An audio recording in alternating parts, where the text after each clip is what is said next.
श्री स्वामी समर्थ. जय जय स्वामी समर्थ. तुम्हा सर्वांचं आपल्या चॅनलमध्ये पुन्हा एकदा मनापासून स्वागत आहे. तुमचा आजचा दिवस खूप आनंदात जाऊ. तुमच्या सर्व चांगल्या इच्छा स्वामी महाराज नक्कीच पूर्ण करू ही स्वामीचरणी प्रार्थना करते आणि आजच्या व्हिडिओला सुरुवात करते. तुम्हाला माहिती आहे, पैसा पैसा एवढा महत्त्वाचा आहे ना, की जर पैसा नसेल तर माणसाची इज्जत सुद्धा कमी असते.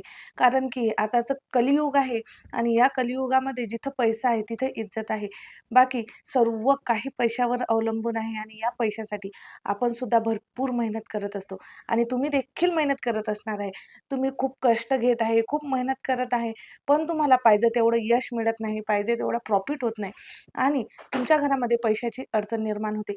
बरेच वेळेस असं सुद्धा होतं की आपल्यावर कर्ज वाढतच जात आहे. आपण कर्ज फेडण्यासाठी खूप प्रयत्न करत आहात, मात्र कर्ज वाढत जात आहे.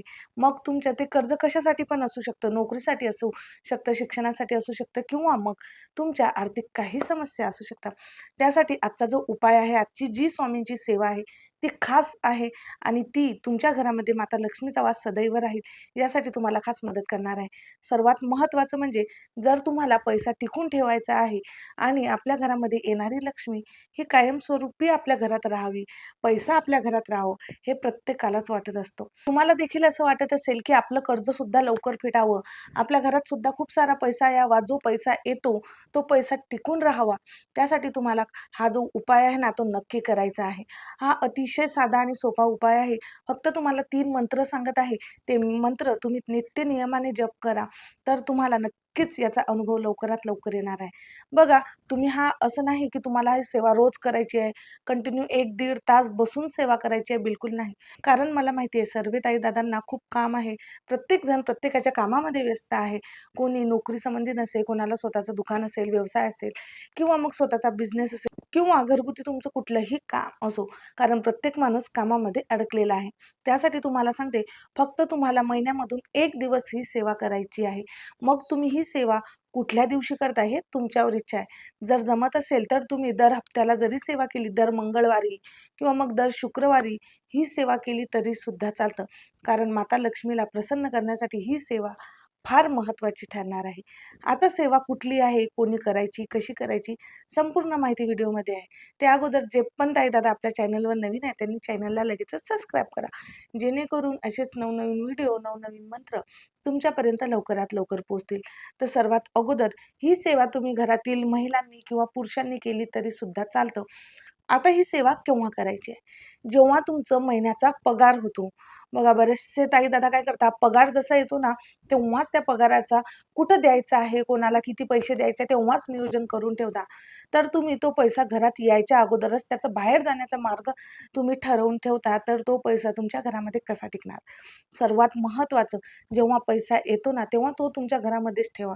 तर ज्या दिवशी पैसा येतो, जर तुमचा व्यवसायाचा असेल, जर तुमचा बिझनेस आहे किंवा उद्योगधंदा आहे किंवा हॉटेल वगैरे आहे, तर जो रोजचा गल्ला येतो ना, तो गल्ला खर्च न करता 2 मिनिटं का होईना स्वामींसमोर ठेवा. आपल्या देवघरासमोर तो पूर्ण पैसा तुम्हाला ठेवायचा आहे. जर पगार असेल, ज्या दिवशी पगार होतो त्या दिवशी तो पैसा घेऊन या आणि ते पैसे स्वामींसमोर ठेवा आणि जे मंत्र सांगत आहे ते मंत्र तुम्हाला जप करायचा आहे. आणि जर तुमचा उद्योगधंदा आहे, रोजचे जर तुमच्याकडे पैसे येत आहात, तर ते रोजचे पैसे घेऊन तुम्ही देवघरासमोर बसायचं आहे. उजव्या हातामध्ये पैसा ठेवायचा आहे. अगोदर पैशाला हळदी, कुंकू आणि अक्षत टाकून पूजा करून घ्यायची आहे. कारण आपण पैसा मानतो आणि लक्ष्मी मातेला प्रसन्न करण्यासाठी आपण ही सेवा करत आहात. म्हणून पूजा करून घ्या, प्रार्थना करायची आहे. स्वामींना प्रार्थना करा की तुमच्या घरामध्ये जो पैसा आहे तो टिकून राहू द्या. तुमच्या घरामध्ये कायम लक्ष्मी मातेचा आशीर्वाद राहू द्या. अशी तुम्हाला स्वामींना प्रार्थना करायची आहे. त्यानंतर तुम्हाला लक्ष्मी गायत्री मंत्र म्हणायचा आहे. ओम महालक्ष्मीच विद्महे विष्णुपत्नीच धीमहि तन्नो लक्ष्मी प्रचोदयात. हा मंत्र तुम्हाला 108 वेळा जप करायचा आहे. हे झाल्यानंतर तुम्हाला परत विष्णू गायत्री मंत्र हा सुद्धा 108 वेळा जप करायचा आहे. ओम नारायणाय विद्महे वासुदेवाय धीमहि तन्नो विष्णू प्रचोदयात. ओम नारायणाय विद्महे वासुदेवाय धीमहि तन्नो विष्णू प्रचोदयात. हा झाला विष्णू गायत्री मंत्र.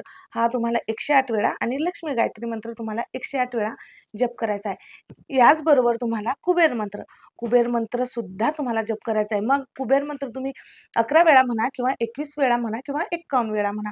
तुमची इच्छा. तुम्हाला वेळ असेल तर जास्त म्हणू शकता. वेळ नसेल तर तुम्ही 11 वेळा म्हटला तरी सुद्धा चालेल, 21 वेळा म्हटला तरी सुद्धा चालेल. तर ओम वैष्णवनाय स्वाहा, ओम श्री ओम ह्रीं श्रीं ह्रीं क्लीं श्रीं क्लीं श्रीं वित्तेश्वराय नमः. ओम श्रीं ओम ह्रीं श्रीं ह्रीं क्लीं श्रीं क्लीं श्रीं वित्तेश्वराय नमः. हा आहे कुबेर मंत्र. तुम्हाला हे तिन्ही मंत्र जप करायचा आहे. जर तुमच्याकडे वेळ नाही आहे तर तुम्ही लक्ष्मी गायत्री मंत्र 21 वेळा, विष्णू गायत्री मंत्र 21 वेळा आणि कुबेर मंत्र 11 वेळा जरी म्हटला तरी सुद्धा चालते. मात्र सेवा ही पूर्ण मनापासून, पूर्ण श्रद्धेपासून करा. तुम्हाला याचा अनुभव 1-2 महिन्यामध्येच कळेल. तुमच्याकडे पैसा टिकून राहत आहे, तुमच्या पैशामध्ये वृद्धी होत आहे. नक्कीच तुम्हाला याचा सुंदर असा अनुभव येणार आहे. तर सर्वांनी ही सेवा पूर्ण इच्छेपासून आणि पूर्ण श्रद्धेपासून करा. आजच्या पुरतं एवढंच. झालेली सेवा स्वामी चरणी रुजू करते आणि इथेच थांबते. व्हिडिओ आवडला असेल तर व्हिडिओला लाईक करा, शेअर करा आणि आपल्या चॅनलला सबस्क्राईब करायला विसरू नका. परत भेटू अशाच नवीन माहितीसोबत, नवीन व्हिडिओसोबत. तोपर्यंत श्री स्वामी समर्थ. जय जय स्वामी समर्थ.